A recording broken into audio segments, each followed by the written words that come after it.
السلام علیکم ورحمۃ اللہ وبرکاتہ۔ پیغام امن اور سلامتی کا، نئے سال کا آغاز اور ایک دعوت فکر۔ ہم اسلامی مہینوں کے حساب سے نئے سال کا آغاز کرنے جا رہے ہیں، تو ہمیں اس چیز کی فکر ہونی چاہیے کہ ہم نے اس سال کو اللہ کی عبادت میں گزارنا ہے۔ ہماری زندگی، ہماری اس دنیا میں آنے کا مقصد اللہ کی راہ میں قربان ہونا ہے، اللہ کے حکموں کو ماننا ہے، اپنے نبی صلی اللہ علیہ وآلہ وسلم کی سنتوں پر عمل کرنا ہے، نہ کہ اس دنیا میں کھو جانا۔ نئے سال کا آغاز اور ایک دعوت فکر، مومن کو اپنی اصلاح کی فکر مسلسل دامن گیر رہتی ہے۔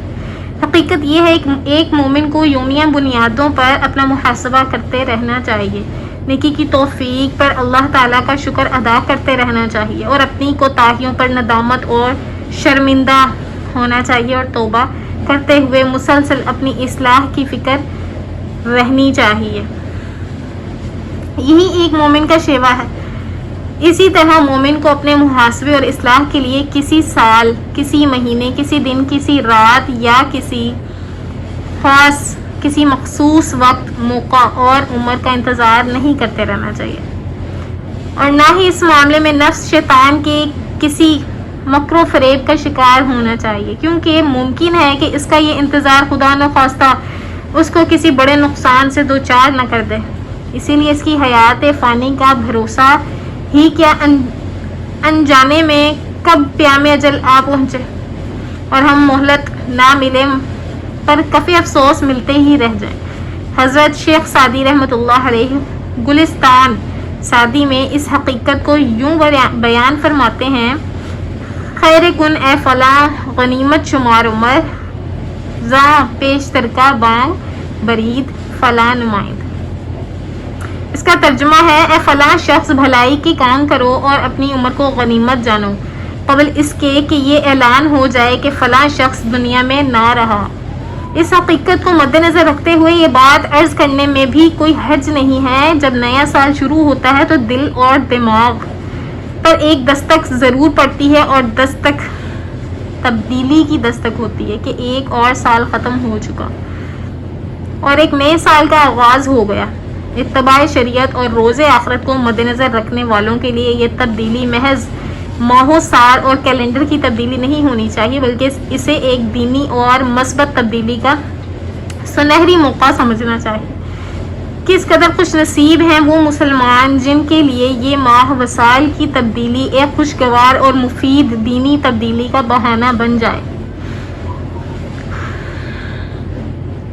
نئے سال کے آغاز میں محاسبہ اور لائحہ عمل کیا ہونا چاہیے؟ نئے سال کے آغاز میں ہمارے دلوں میں دو طرح کے جذبات اور احساسات پیدا ہونے ہی چاہیے، ایک تو سابقہ زندگی سے متعلق اور دوسرے آئندہ زندگی کی۔ جائزہ لینا چاہیے اور اس کا محاسبہ کرنا چاہیے۔ اس جائزہ لینے کے نتیجے میں ہماری زندگی کے بنیادی طور پر تین طرح کے اعمال سامنے آئیں گے: پہلا نیک اعمال، دوسرا گناہ، اور تیسرا فضول اور بیکار کام، یا یوں کہیے کہ اپنی عمر تین بنیادی چیزوں میں صرف ہوتی نظر آئے گی آپ کو۔ جو عمر اللہ تعالیٰ کی اطاعت اور شریعت و سنت کی پیروی میں صرف ہو کر قیمتی بن جائے گی، جو عمر اللہ تعالیٰ کی نافرمانی میں خرچ ہو کر وبال بن جائے گی، جو عمر بیکار اور فضول کاموں میں ضائع ہو جائے گی۔ یہ ساری صورتحال سامنے آتے ہی ہمیں درج ذیل کام کرنے چاہیے۔ ان تینوں میں سے پہلی بات یعنی اطاعت اور عبادت کی توفیق پر اللہ کا شکر ادا کرنا چاہیے، ان نیک اعمال کی قبولیت کی دعا کرنی چاہیے، اور مزید عبادت اور اطاعت کی توفیق طلب کرنی چاہیے۔ دوسری بات یعنی گناہوں اور نافرمانیوں پر ندامت اور سچی توبہ کرتے ہوئے آئندہ تمام گناہوں سے بچنے کا پختہ عزم کر لینا چاہیے۔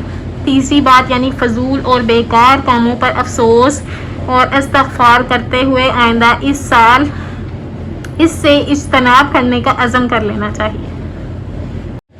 نئے سال کے آغاز میں تفصیلی دستور عمل۔ نئے سال کے آغاز میں ایک مومن کی یہی جذبات ہونے چاہیے کہ وہ سابقہ زندگی کا احتساب کر کے اپنی کوتاہیوں کو دور کرتے ہوئے آئندہ کے لیے وقت کو قیمتی اور بامقصد بنائے اور اس کا عزم کر لے۔ اپنے عقائد، اعمال اور اخلاق کی اصلاح کی طرف متوجہ ہو جائے، نماز، تلاوت، ذکر اور دیگر عبادات سے اپنے آپ کو آراستہ کرے، گناہوں کو ترک کرنے کی بھرپور کوشش کرے، اور جو گناہ نہیں چھوٹ رہے ان کے بارے میں حضرت اہل علم اور بزرگان دین سے رہنمائی لے، اچھے اخلاق اور خدمت خلق کو شیوا بنائے، نیک مجالس کے ساتھ وابستہ ہو جائے اور بزرگان دین اور حضرات احمل کی صحبت اختیار کرے، دینی تعلیمات سیکھے اور انہیں امت کو سکھانے کی ہمت اور سعی کرے۔ ٹھان لے کہ ہم نے اس دفعہ اسلام کی تبلیغ کرنی ہے، لوگوں کو بتانا ہے، خود بھی عمل کرنا اور دوسروں کو بھی کروانا ہے، اپنی ذات سے لے کر معاشرے تک اور اپنی انفرادی زندگی سے لے کر اجتماعی زندگی تک زندگی کے ہر شعبے میں دینی تعلیمات کو زندہ کرنے کا عزم کر لیں، وہ چاہے ظاہری طور پر ہو چاہے باطنی طور پر۔ امت مسلمہ کے لیے دعاؤں اور ان کی حالت کی بہتری کے لیے ممکنہ حد تک کوششوں کو اہتمام کیجیے، کیونکہ کوشش کبھی بھی رائے گا نہیں جاتی، نا امید نہیں ہونا چاہیے، بے شک نا امیدی کفر ہے۔ زندگی کو قیمتی بنانے کے یہ 6 نکاتی فلسفے، زندگی کو قیمتی اور بامقصد بنانے کے لیے 6 نکاتی فلسفے آپ کو بتانے لگے ہیں۔ جن چیزوں میں اللہ تعالیٰ کی رضا ہے ان کو اہمیت اور ترجیح دیا کریں، ترجیح دینا اور انہی کو مقصد بنانا، جو کام اللہ کی رضا کے خلاف ہیں ان سے بھرپور اجتناب کریں۔ مباحت یعنی مفید جائز کاموں کو حدود میں رکھنا اور ان کو مقصد کی بجائے ضرورت سمجھنا۔ فضولیات یعنی دنیا اور آخرت کے اعتبار سے فائدہ کاموں میں وقت ضائع نہ کریں، جو چیزیں مقصد کے حصول میں معاون ہوں ان کو بھی اہمیت دیں، جو چیزیں مقصد سے دور کر دیں ان سے دور رہیں۔ زندگی میں سر انجام دینے والے کاموں کی بنیادی طور پر 4 قسمیں ہیں: مشروع کام، مباحات، لا یعنی امور اور ممنوع امور۔ مشروع کام جس میں فرائض و واجبات، سنن اور مستحبات سب داخل ہیں۔ مباحت یعنی مفید جائز کام۔ لا یعنی امور یعنی دنیا اور آخرت میں بے فائدہ کام۔ ممنوع امور یعنی حرام اور مکروہ کام۔ پہلی قسم یعنی مشروع کام بڑی اہمیت کے حامل ہے، اس لیے ان کو اوڑھنا بچھونا بنانا چاہیے کہ یہی زندگی کا مقصد ہے۔ دوسری قسم مباحات یعنی مفید جائز کام، یہ بھی زندگی کا حصہ ہیں، ان کے لیے بھی وقت ہونا چاہیے، البتہ ان میں اس قدر انہیں کام نہیں ہونا چاہیے کہ ان کی وجہ سے مقاصد میں خلل آ جائے۔ تیسری قسم یعنی لا یعنی امور سے اجتناب کریں کہ وہ ہر لحاظ سے بے فائدہ اور وقت ضائع کرنے کے سبب بنتے ہیں۔ چوتھی قسم یعنی ناجائز کام مقصد میں رکاوٹ بلکہ نقصان دہ ہوتے ہیں، اس لیے ان سے بھی بھرپور اجتناب کرنا چاہیے۔ جب جنوری فروری کے مہینے آتے ہیں اور نیا سال شروع ہونے والا ہوتا ہے تو ہم اسلام پہ مبنی ہمارا مذہب، ہم اس کو تو سیلیبریٹ کرتے ہیں، ایسے نہیں کرنا چاہیے، کیونکہ ہمارا جو اسلامی سال شروع ہوتا ہے وہ محرم سے شروع ہوتا ہے، نہ کہ یہ انگلش جو اسلامی مہینے ہیں ان سے۔ باقاعدہ ہم سالگرہ مناتے ہیں۔ سالگرہ کا کیا مطلب ہوتا ہے کہ سال گر گیا، ہم دکھ منانے کی بجائے ہم اس پر خوشی کرتے ہیں کہ ہمارا ایک اور سال گر گیا۔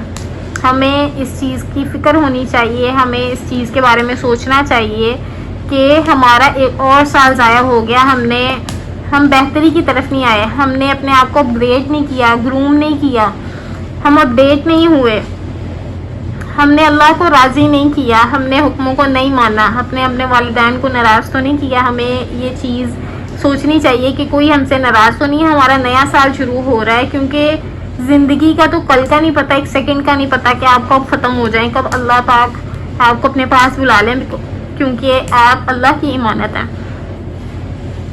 اس لیے اس چیز کو مد نظر رکھیں کہ آپ کے کل کے زندہ رہنے کا بھی بھروسہ نہیں ہے۔ اپنی آخرت سنواری ہے، اپنی دنیا کو بھول کر، دنیا فانی ہے، اللہ پاک کو راضی کریں اور اپنی آخرت کو جنت بنائیں، اپنے والدین کی آخرت کو جنت بنائیں۔ جزاکم اللہ خیرا کثیرا۔